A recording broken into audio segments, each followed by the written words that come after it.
Hello students, कैसे हैं आप सब। आशा करती हूँ आप अच्छे होंगे और अच्छे से अपनी पढ़ाई कर रहे होंगे। मैं मोनिका रावत आपका स्वागत करती हूँ आईसीटी वर्चुअल क्लासरूम देहरादून में। बच्चों, आज हम क्लास 10th का जो आपका सब्जेक्ट है साइंस, उसका चैप्टर इलेक्ट्रिसिटी को कंटिन्यू करें।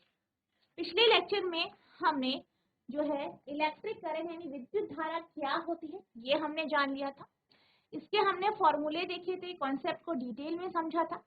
इसके साथ साथ अमीटर क्या होता है, किस तरीके से इसके माध्यम से हम करंट को मेजर करते हैं, ये भी हमने डिस्कस कर लिया था।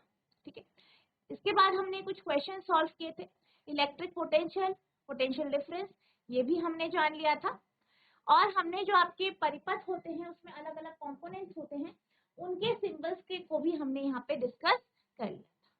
आज हम बात करते हैं ओम्स लॉ यानी ओम के नियम। तो अगर हम बात करें ओम का नियम तो ये काफी इंपॉर्टेंट टॉपिक है आपका, आपको इसे अच्छे से पढ़ना है। ठीक है, तो ओम का नियम क्या कहता है। ओम का नियम कहता है कि अगर आपके किसी सर्किट से धारा प्रवाहित हो रही, ठीक है, धारा प्रवाहित हो रही है, तो जो वोल्टेज या जो आपका पोटेंशियल डिफरेंस यहाँ पे किसी दो बिंदु पे ड्रॉप होगा, वो समानुपाती होगा करंट। यानी जितना करंट फ्लो करेगा उतना ज्यादा यहाँ पे पोटेंशियल डिफरेंस होगा। ठीक है, तो और ये सब चीजें किसके ऊपर निर्भर करती हैं, यहाँ पर फिजिकल कंडीशन यानी भौतिक राशियां जो है, टेम्परेचर जो है, उन्हें कांस्टेंट रखा जाता है, तब इस प्रकार का हमें ऑब्जर्वेशन हो। यानी जो विभव अंतर है वो दो बिंदुओं के बीच में कोई भी विभव अंतर जो है वो किसके ऊपर निर्भर करता है, ये धारा कितनी प्रवाहित हो रही है। Ohm's law states that the voltage across a conductor is directly proportional to the current flowing through it. क्या कहा गया है कि ओम का नियम कहता है कि जो कंडक्टर है, जो चालक है, उसके अक्रॉस जो वोल्टेज होगा वो डायरेक्टली प्रोपोर्शनल होगा, समानुपाती होगा किसके, जो करंट या धारा उससे प्रवाहित हो रही है उसकी, provided all physical condition and temperature remains constant. और यहाँ पे क्या कहा गया है कि यहाँ पे जितनी भी भौतिक राशियां हैं, भौतिक जो भी आपकी कंडीशंस हैं, ये और टेम्परेचर को कांस्टेंट रखा जाए। ओम के नियम के अनुसार यदि ताप आदि भौतिक अवस्थाएं नियत रखी जाए तो किसी प्रतिरोधक या अन्य ओम्य युक्ति के सिरे के बीच उत्पन्न विभव अंतर उससे प्रवाहित धारा के समानुपाती होता है। आर को युक्ति का प्रतिरोध कहा जाता है। इसका एक मात्रक क्या है, ओम है। यानी आप इसे किस में दर्शाते हैं, ओम में दर्शाते हैं, तो इसका मात्रक क्या है, ओम। In the equation, the constant of proportionality R is called resistance and has unit ohm, ठीक है, with the symbol ohm। और यहाँ पे अगर हम इसके फॉर्मूले की बात करें तो जैसे कि हमने अभी स्टेटमेंट में क्या पढ़ा कि कोई भी चालक है उसके अक्रॉस जो पोटेंशियल डिफरेंस होगा वो डायरेक्टली प्रोपोर्शनल होगा किसके, जितनी धारा यहाँ से प्रवाहित हो रही। इसे आप खोलेंगे तो ये जगह V equals to R I या V equals to I R. यहाँ पे V क्या है, V आपका विभवांतर है,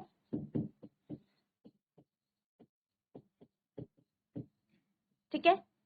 R क्या है, प्रतिरोध, I क्या है, धारा, ठीक है। तो ये यहाँ पे V विभवांतर को दर्शाता है, R प्रतिरोध को दर्शाता है, I धारा को दर्शाता है, ठीक है। ये आपका टॉपिक बहुत इंपॉर्टेंट है, इसे आपको अच्छे से पढ़ना है, इसके बेस में न्यूमेरिकल्स भी, ठीक है, नोट करें।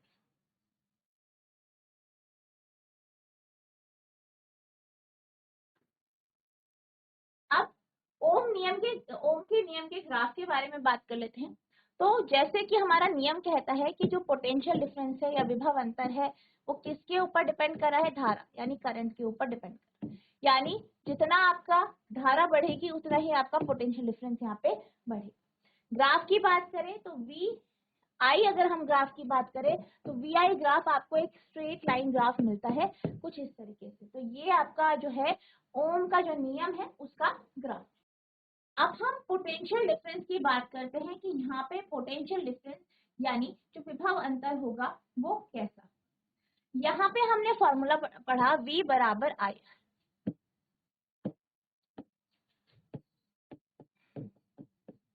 ठीक है, V बराबर I। तो अगर हम बात करें विभव अंतर हमारा 1 वोल्ट होगा। कब होगा? जब कंडक्टर या चालक से 1 एम्पियर की धारा प्रवाहित होगी और उस चालक का जो रेजिस्टेंस है, प्रतिरोध है, वो 1 ओम हो, ठीक है। तो जब 1 ओम रेजिस्टेंस आपकी जो है कंडक्टर का होगा और उससे 1 एम्पियर धारा प्रवाहित होगी तो आपका जो वोल्टेज या विभव अंतर होगा वो 1 वोल्ट होगा। If the potential difference across two ends of conductor is 1 volt and the current through it is 1 ampere, then resistance R of the conductor is 1 ohm.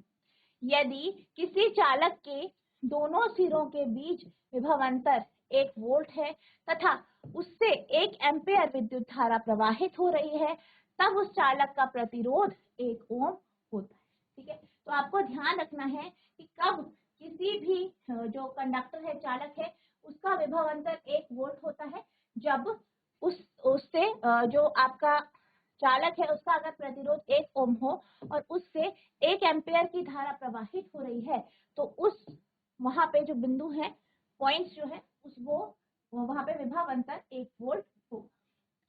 That is 1 ohm is equals to 1 volt per 1 ampere. और अगर आप ampere जो है ओम के terms में बोले तो V equals to I R होता है। तो I बराबर V अपॉन आर, V यानी 1 वोल्ट और 1 ओम यानी 1 वोल्ट पर ओम, ठीक है।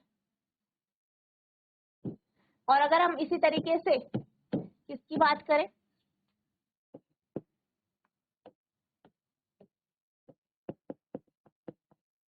इसी तरीके से अगर हम रेजिस्टेंस की बात करें तो R बराबर होता है V अपॉन आई। तो ये 1 वोल्ट है और ये 1 एम्पियर है। तो अब एक रेजिस्टेंस जो कि 1 ओम है वो बराबर हो जाएगा आपका 1 वोल्ट पर एम्पियर, ठीक है। तो इस तरीके से यहाँ पे जो है आपका जो ओम का नियम है उसके अनुसार यहाँ पे ओम और जो एम्पियर है उसको हम परिभाषित कर सकते हैं, ठीक है। अब यहाँ पे हमने किसकी बात करी, हमने विभव अंतर की बात करी यानी वोल्टेज की बात करी, हमने करंट की बात करी और हमने रेजिस्टेंस यानी प्रतिरोध की बात। अगर किसी चालक से धारा प्रवाहित हो रही है, ठीक है, धारा प्रवाहित हो रही है तो जो धारा का जो प्रवाह होगा वो किसके ऊपर डिपेंड करेगा, ठीक है। धारा प्रवाहित हो रही है, यहाँ पे से अगर हम बात करें कि अगर किसी चालक से धारा प्रवाहित हो रही है, करंट फ्लो हो रहा है, तो अगर हम उसको रेजिस्टेंस से कंपेयर करें, उसके प्रतिरोध से कंपेयर करें तो क्या होगा, जो धारा है वो क्या होगी, इनवर्सली प्रोपोर्शनल होगी रेजिस्टेंस। यानी जितना कम रेजिस्टेंस, जितना कम प्रतिरोध, उतना ज्यादा धारा प्रवाहित होगी। जितना ज्यादा प्रतिरोध होगा उतनी कम धारा प्रवाहित होगी। यानी ये दोनों क्या है, आपस में इनवर्सली प्रोपोर्शनल, ठीक है। तो क्या कहा गया है, the current through a resistor is inversely proportional to its resistance. यानी रेजिस्टर जो होता है, प्रतिरोधक जो होता है, उससे जो धारा प्रवाहित हो रही है, उससे जो करंट फ्लो हो रही है वो इनवर्सली प्रोपोर्शनल है, विक्रम है किसके, resistance. If the resistance is double, अब क्या क्या गया, अगर हम रेजिस्टेंस को डबल कर दे, दुगना कर दे, तो क्या हो जाएगा, यहाँ पे अगर आप क्या करें, रेजिस्टेंस आपका डबल हो जाएगा तो करंट कितना हो जाएगा आपका, हाफ। I बराबर V अपॉन आर है, R को हमने दुगना किया यानी I बराबर V अपॉन 2R कर दिया, या 1/2 V अपॉन आर करा तो V अपॉन आर क्या है, I यानी हाफ I। तो यानी क्या हुआ, अगर हम रेजिस्टेंस या प्रतिरोध को दुगना कर दे तो क्या होता है, धारा आपकी आधी हो जाती है। ठीक है,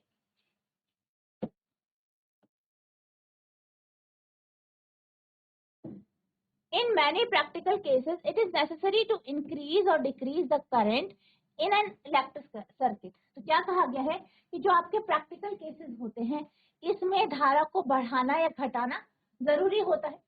तो इसको रेगुलेट करने के लिए क्या किया जाता है, धारा को बढ़ाने घटाने के लिए यहाँ पे एक उपकरण का उपयोग किया जाता है जो कि क्या है, वेरिएबल रेजिस्टेंस या जिसे आप रियोस्टेट कहते हैं। ठीक है, a component used to regulate current without changing the voltage source is called variable resistance। तो यहाँ पे एक युक्ति का उपयोग किया जाता है जिससे धारा को रेगुलेट किया जाता है। ठीक है, और धारा को किस तरीके से रेगुलेट किया जाता है, उसका जो वोल्टेज सोर्स है उसमें कोई चेंजेस नहीं किया जाता, सिर्फ धारा को ही रेगुलेट किया जाता है।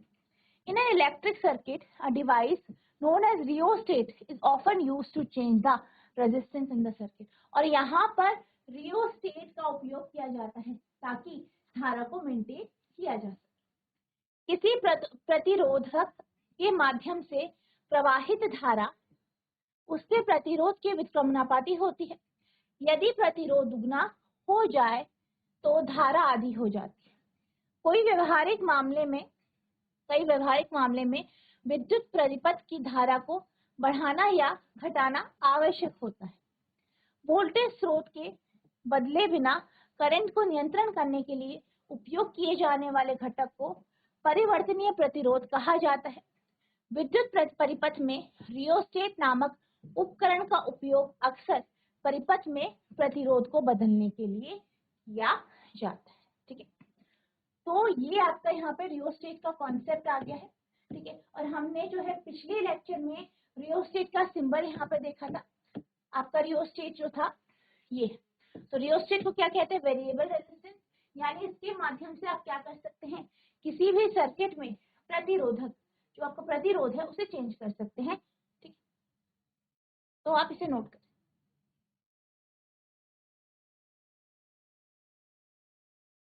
अब हम बात करते हैं उन कारकों की जिसके ऊपर रेजिस्टेंस डिपेंड करता है। तो अगर हम प्रतिरोध की बात करें तो प्रतिरोध जो है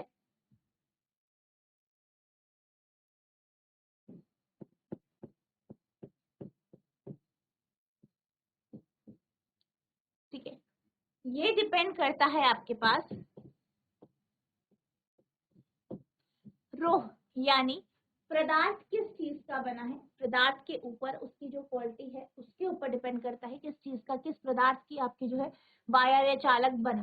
ठीक, दूसरा लंबाई के ऊपर, ठीक है, कि जो आपका चालक है उसकी लंबाई कैसी। तीसरा एरिया ऑफ क्रॉस सेक्शन, यानी अनुप्रस्थ काट का क्षेत्र, यानी जो आपका प्रतिरोध है वो रोह के ऊपर डिपेंड कर रहा है, एल के ऊपर डिपेंड कर रहा है और ए के ऊपर डिपेंड कर रहा है।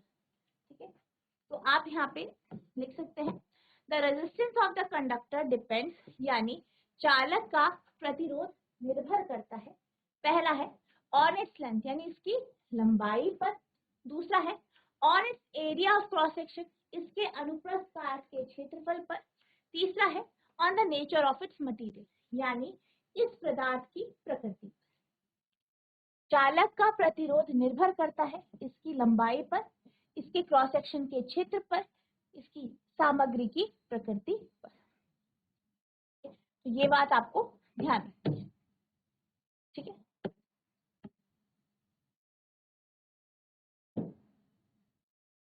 अब यहाँ पे हमने पढ़ा कि किसके ऊपर डिपेंड कर रहा है। सबसे पहले हमने कहा कि लेंथ के ऊपर डिपेंड कर रहा है, दूसरा हमने कहा एरिया ऑफ क्रॉस सेक्शन के ऊपर डिपेंड कर रहा है। अगर हम इन्हें कंबाइन करें तो क्या आ जाएगा, R directly proportional to rho upon L, या R equals to L upon A, rho L upon A. ठीक है, तो ये यहाँ पे प्रतिरोध है। ठीक है, precise measurement have shown that the resistance of a uniform metallic conductor is directly proportional to the length and inversely proportional to the area of cross section। क्या कहा गया है, अगर हम मेजर करें, मापन करें, तो यहाँ पे जो रेजिस्टेंस होगा, जो प्रतिरोध होगा, वो किसके ऊपर डिपेंड करेगा? जो आपका चालक है उसकी लंबाई के ऊपर, और इनवर्सली प्रोपोर्शनल होगा किसकी? अनुप्रस्थ काट, जो अनुप्रस्थ काट क्षेत्रफल, ठीक है, या फिर area of cross section. That is, सटीक माप से पता चलता है कि एक समान धातु कंडक्टर का प्रतिरोध इसकी लंबाई L के सीधा अनुपातिक या समानुपातिक, और क्रॉस सेक्शन A के क्षेत्र के व्युत्क्रम होता है। तो R डायरेक्टली प्रोपोर्शनल है L के, R इनवर्सली प्रोपोर्शनल है A के, तो ये हो जाएगा R directly proportional L upon A, तो ये हो जाएगा आपका R equals to rho L upon A, where rho is constant. Rho क्या है यहाँ पे? कांस्टेंट ऑफ प्रोपोर्शनैलिटी, यानी ये क्या है आपका? नियतांक है, ये नियतांक है, जो कि क्या कहलाता है? इलेक्ट्रिकल रेजिस्टिविटी, ठीक है, विद्युत प्रतिरोधकता of the material of the conductor. और इसकी अगर हम एसआई यूनिट की बात करें तो इसकी एसआई यूनिट क्या है? ओम मीटर है, आपको पता होना चाहिए। It is a characteristic property of material. और अगर रोह की बात करें तो ये पदार्थ की एक प्रॉपर्टी होती है, गुण होता है, जहां रोह अनुपातिकता का स्थिरांक है, यानी नियतांक है बेसिकली, और इसे कंडक्टर की सामग्री की विद्युत प्रतिरोधकता कहा जाता है। प्रतिरोधकता की एसआई इकाई ओम मीटर है। यहाँ सामग्री का एक विशिष्ट गुण, ठीक है। तो ये इसका आपका रोह का कॉन्सेप्ट हो गया है। आपको रोह पता होना चाहिए। रोह क्या होता है? रोह क्या है? बेसिकली ये रेजिस्टिविटी है, प्रतिरोधकता है, और ये बेसिकली क्या दर्शाता है कि जो आपका पदार्थ है उसकी क्वालिटी क्या है, ठीक है। आर किसके ऊपर निर्भर करता है? रोह के, एल के, और ठीक है, नोट करें।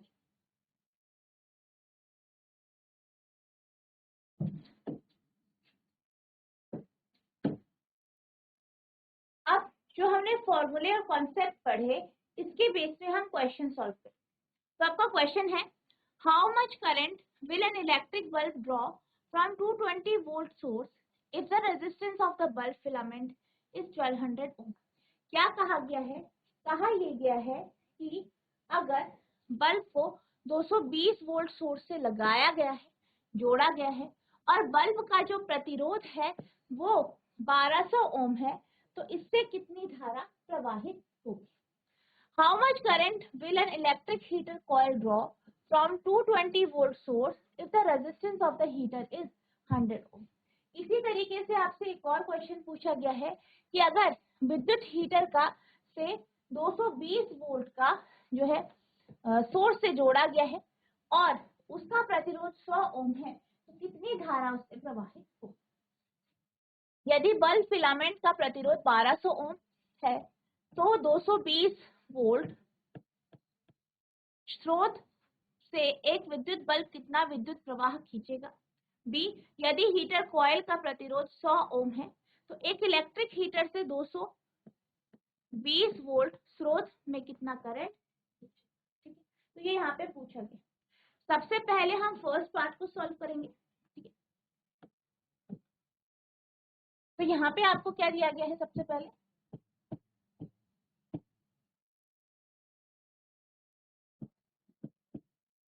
तो यहाँ पे सबसे पहले आपको वोल्टेज दी गई, यानी V की वैल्यू दी गई है।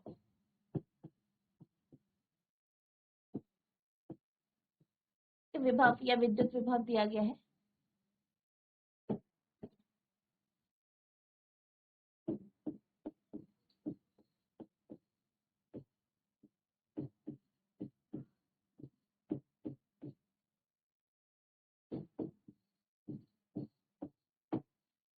कितना है? 220 वोल्ट।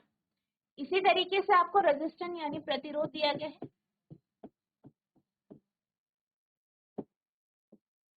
यानी रेजिस्टेंस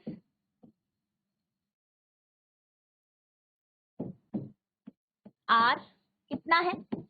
1200 ओम, ठीक है। ओम के नियम के अनुसार V बराबर IR होता है। आपको करंट निकालना तो I बराबर V अपॉन R, V है 220, R है 1200। ठीक है, सॉल्व करेंगे।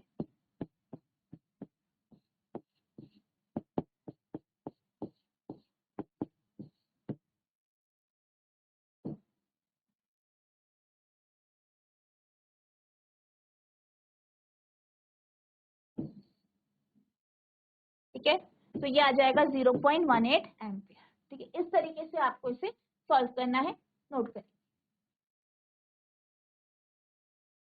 अब हम बात करते हैं बी पार्ट की। बी पार्ट में भी आपको वोल्टेज दिया गया है 220 वोल्ट और आर का मान 100 ओम दिया है। ठीक है, क्या दिया गया है? विभव अंतर या विद्युत विभव कितना दिया है?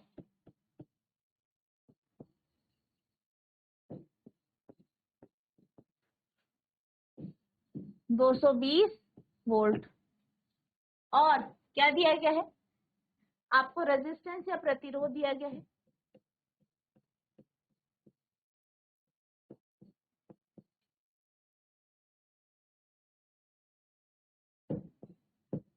आर 100 ओम।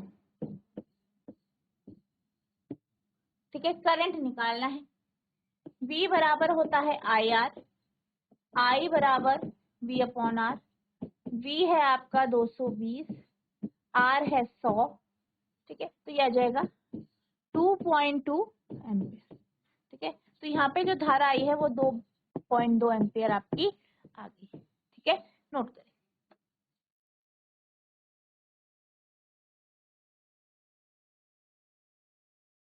अब हम चलते हैं अगले टॉपिक की ओर। आपका अगला टॉपिक है resistance of a system of resistance, प्रतिरोधकों के निकाय का प्रतिरोध।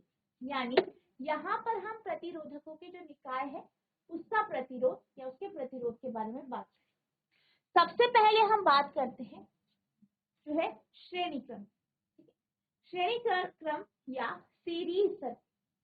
श्रेणी क्रम में क्या होता है, जैसे कि आप फिगर में देख सकते हैं, रेजिस्टेंस या जो आपके जो रेजिस्टर या जो आपके प्रतिरोधक हैं उनको कुछ इस तरीके से जोड़ा जाता है कि पहले प्रतिरोधक का जो दूसरा टर्मिनल है, दूसरा छोर है, वो दूसरे टर्मिनल के दूसरे प्रतिरोधक के पहले छोर से जुड़ा होता है।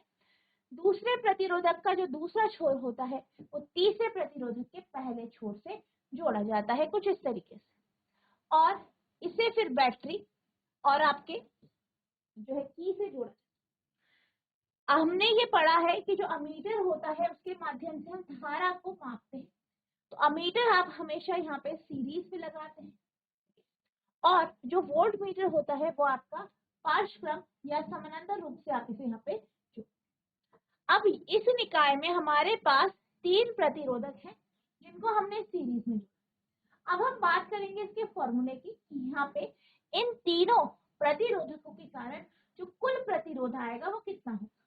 तो यहाँ पे जो इक्विवेलेंट रेजिस्टेंस होगा RS लिख सकते हैं, वो आप डायरेक्ट सम करके निकाल सकते हैं, यानी R1 plus R2 plus R3। ठीक है, तो ये क्या है यहाँ पे आपका इस कंडीशन में फॉर्मूला RS बराबर R1 plus R2 plus R3। इसी तरीके से अगर आपके पास N है, N प्रतिरोधक है, तो आपका जो फॉर्मूला होगा R1 plus R2 plus R3 plus R4 plus so on Rn तक हो जाएगा। ठीक है, तो ये आपका यहाँ पे फॉर्मूला है। इस तरीके से आपको जो है जो आपका यहाँ पे श्रेणी क्रम है उसमें आप रेजिस्टेंस निकाल नोट करें।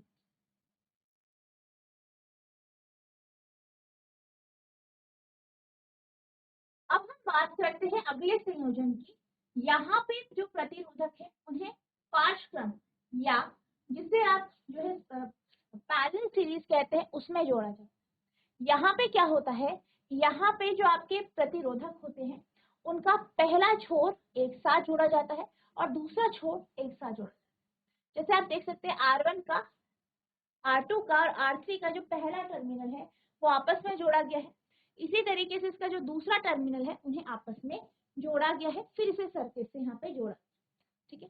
तो यहाँ पे विभव अंतर निकालने के लिए आप जो है पैरेलली वोल्ट मीटर को जोड़ते हैं और अमीटर को आप सीरीज में यहाँ पे। अब हम बात करेंगे कि इस केस में जो ये संयोजन है इनके कारण कुल प्रतिरोध कितना हो। तो कुल प्रतिरोध आरपी से हम रिप्रेजेंट कर सकते हैं, बराबर होगा 1/RP से यहाँ पे रिप्रेजेंट करते हैं, बराबर होगा 1/R1 plus 1/R2 plus 1/R। और अगर आपके पास इसी तरीके से n प्रतिरोधक है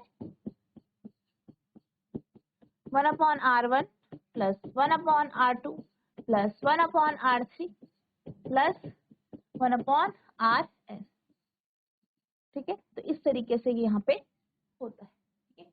ये आपका फॉर्मूला है, नोट करें।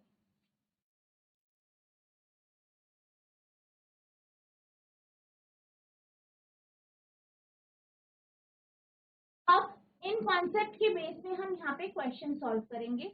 आपका पहला प्रश्न है, an electric lamp whose resistance is 20 ohm and conductor of 4 ohm resistance are connected to a 6 volt battery। जैसे कि आप यहाँ फिगर में देख सकते हैं, यहाँ पर 20 ओम का जो बल्ब है और जो आपका 4 ओम का यहाँ पे प्रतिरोधक है, इन दोनों को 6 वोल्ट की बैटरी से जोड़ा गया। तो क्या करना है आपको, कैलकुलेट, पहले आपको क्या निकालना है, total resistance of the circuit, यानी इस सर्किट का कुल प्रतिरोध कितना होगा। The current through the circuit, इस सर्किट से कितना करंट फ्लो कर रहा है, and the potential difference across the electric lamp and conductor, और इलेक्ट्रिक लैंप और कंडक्टर के बीच में जो पोटेंशियल डिफरेंस या V है वो कितना, ये आपको निकाल। एक विद्युत लैंप जिसका प्रतिरोध 20 ओम है और 4 ओम प्रतिरोधक का एक कंडक्टर 6 वोल्ट बैटरी से जुड़ा है। गणना करें, ए सर्किट का कुल प्रतिरोध, बी सर्किट के माध्यम से वर्तमान से धारा, और सी विद्युत लैंप और कंडक्टर के बीच विभव अंतर, ठीक है। तो ये आपका क्वेश्चन है।